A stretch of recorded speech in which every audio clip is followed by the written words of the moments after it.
Kongsikan antara resepi arwah ibu yang diingati sampai sekarang. Sambal sotong hitam.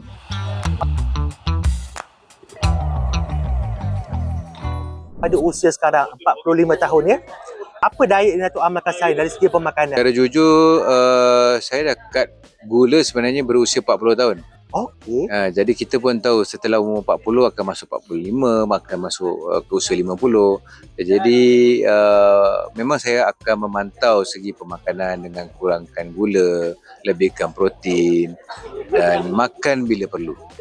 Jadi pada awal mula ambil keputusan untuk potong gula, mungkin ada tak perubahan ketara yang Datuk dapat rasa pada badan? Pada awalnya tak, sebab saya tidak begitu drastik waktu nak memotong cut gula lah kan, tak begitu drastik. Tetapi it takes a while untuk saya adapt dalam badan saya, kurang gula, bukan tanpa gula, cuma kurang gula saja, digantikan dengan gula buah kan, sebab gula ni penting untuk memberikan tenaga. Jadi sebelum ambil keputusan untuk cut sugar tu kan, mungkin Datuk ada tak merujuk pada dietitian ataupun pakar pemakanan bagaimana nak orang kata melakukan diet dengan cara yang betul? Rujukan tu ada kan, bohong cakap tak ada rujukan doktor dan pakar dan seterusnya, tetapi kalau kita ambil sebagai yang lumrah kan, kita tahu makanan ini lemaknya tinggi, jadi kita elak. Itu salah satu contoh. Ada banyak lagi yang harus kita elak sebenarnya. Kita tidak tahu dengan usia yang meningkat, makanan pun kita kena kawal sebab kita tidak tahu. Yang penting dalam hidup ni, kesihatan tu adalah keutamaan. Okey, nak tanya pula secara peribadi, Datuk sebagai seorang lelaki, pandai memasak tak? Alhamdulillah saya pandai masak kan, di dapur.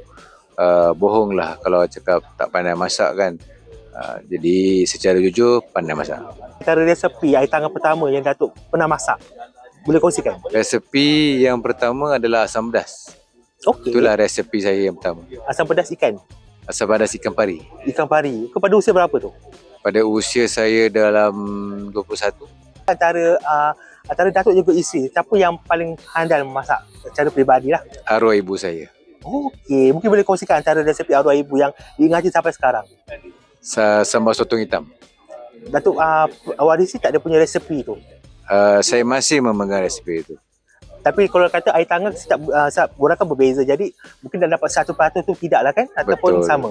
Kalau pergi mana-mana pun, kalau air tangan bonda atau air tangan ibu, memang tak lari. Okey, boleh kongsikan top 5 makanan kegemaran Datuk? Nasi goreng kampung, asam pedas ikan pari, kari ikan kurau, ikan cecaru yang ada baladornya, dan terakhir sekali adalah sotong hitam.